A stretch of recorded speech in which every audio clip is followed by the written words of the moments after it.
So we're about to run the best episode ever. Yes. Alright? Yes, we are. Start with I'm gonna cue you in, so I'm just gonna boom, start off.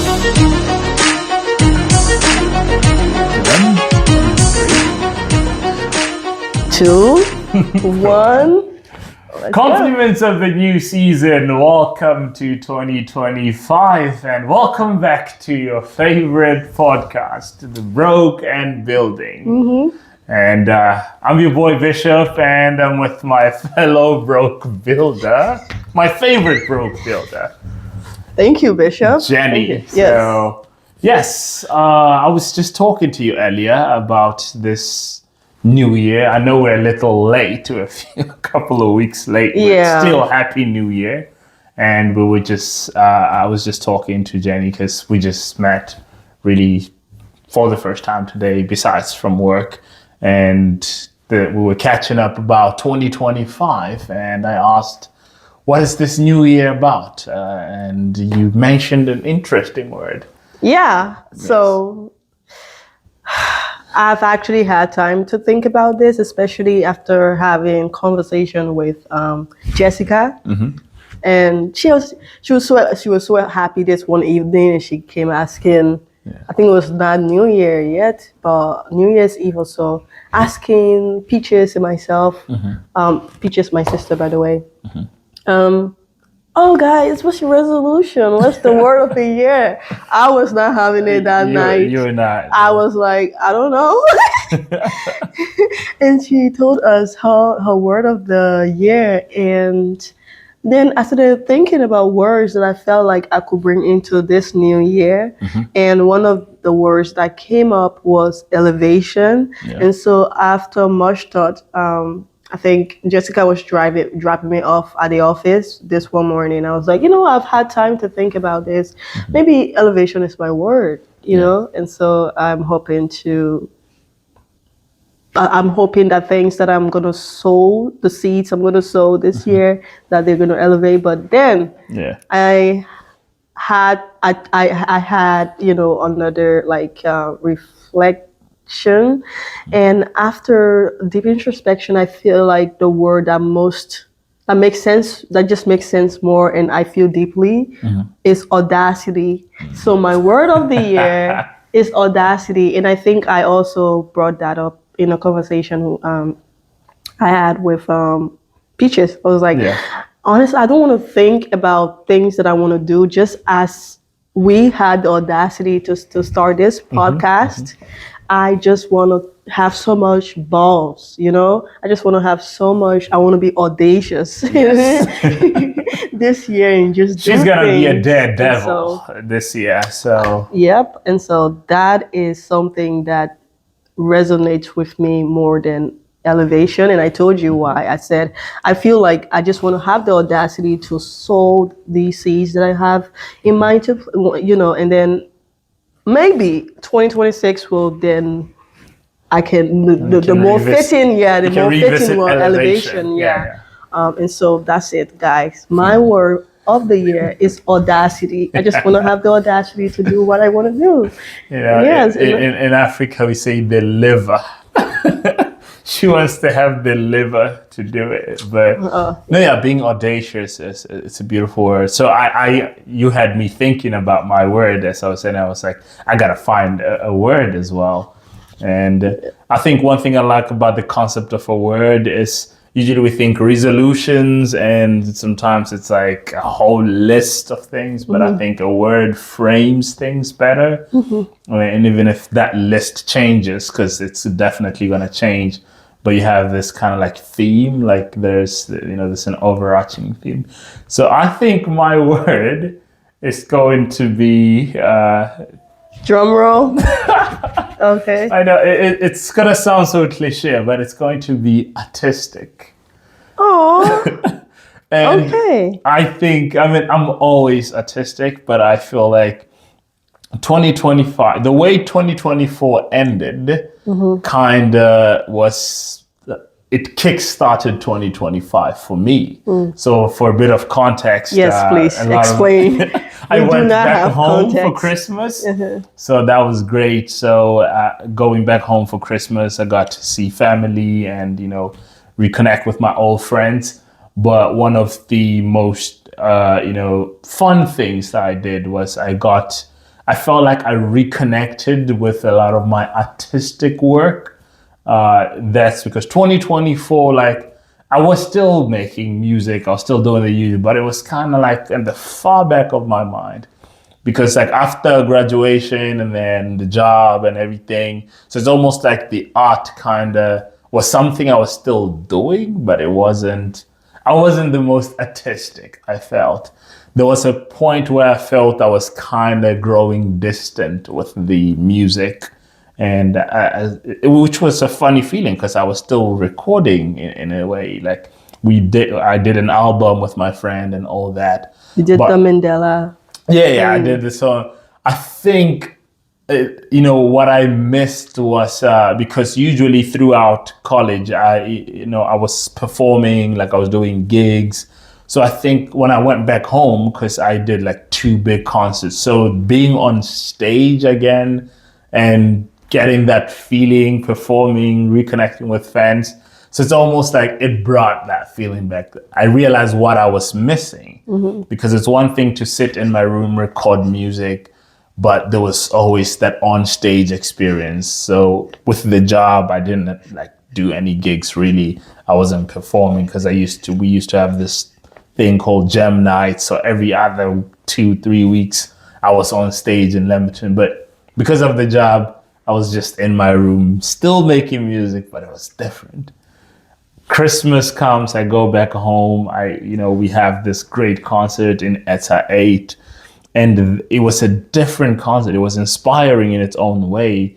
Then I have this big show. I was, also at the Chobe Carnival. I want you to like go more in, when you mention your word of the year, Yes. I really want to understand why you chose artistic, because Artistic. since I met you, Yes. a word that absolutely that I use for you when someone said, what's the first word you think about when you hear Bishop? Yes. I usually say creative. Creative, yeah. And so for you to actually use artistic instead of creative, it's pretty interesting. And this story actually explains to me why you chose to Yes. use artistic compared to creative. Because creative, there's like so many forms, I've right? been creative, but now I feel like that moment, So for you, what's the difference? it became art when it became something bigger than just a skill set. I feel like it was, it was artistic, but for me, the art became art when there was something bigger than it. And I feel like the ETA 8 show in many ways, like a lot of things came together, a lot of things that I wanted to do with the music. That was the first actual realization of that thing that I wanted my music to be about. So I felt like that was my first real artistic moment. Okay. When, the creativity now was mixed with community, was mixed with inspiration. Now there's a message behind it. So I feel now it's not just some hobby or some cool thing I do. I don't just rap. Like the next album is going to be artistic. And Looking forward to it. Exactly. So like it's going to be artistic. So the inspiration is different. It's not just I can rap. It was like I'm rapping for something. I'm representing something. And somebody told me this some time back. It was my theater coach, and he used like I remember I was auditioning for something, and I had this cool rap song that I wrote, and he said that's a cool song, but I listened to that whole song and I still don't know you. Like there's no story. Like what's it? And he always told me hip hop was about that. It was, you were representing something. Like shout out to the South Side of, every rapper had some story and some people behind them. And I feel like that was my moment of when I saw who my people were.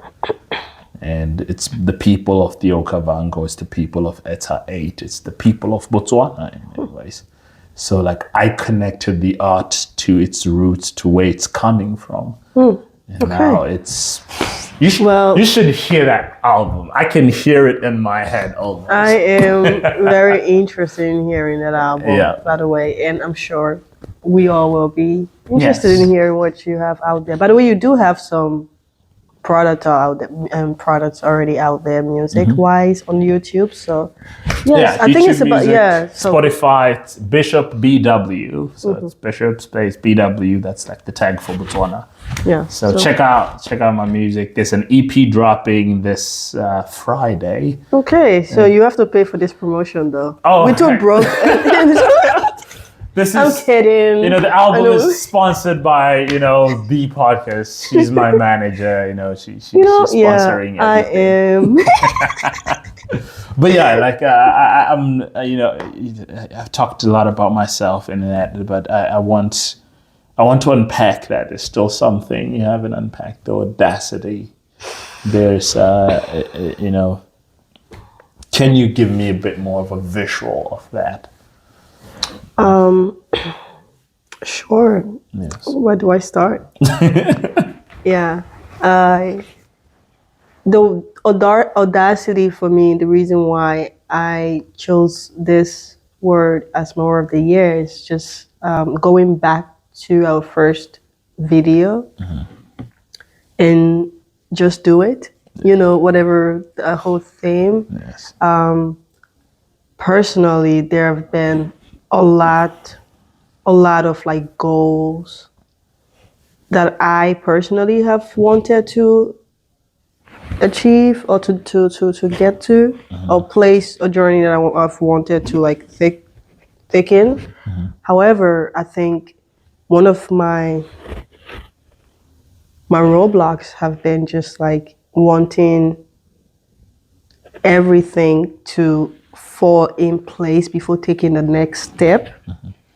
For example, I'm passionate about women's health. And for almost 5-6 years now, I've been struggling to really do something more than just, I'm hosting this webinar or I'm reaching out to this XYZ company to donate products so I can be able to help these people that I want to help, particularly low income women and girls. Other than like women's health, the one that actually goes with it, and I feel like I should use it more, I am passionate about women's literacy than health. Yes. Because at the core of everything that I want to teach when it comes to health has to do with literacy.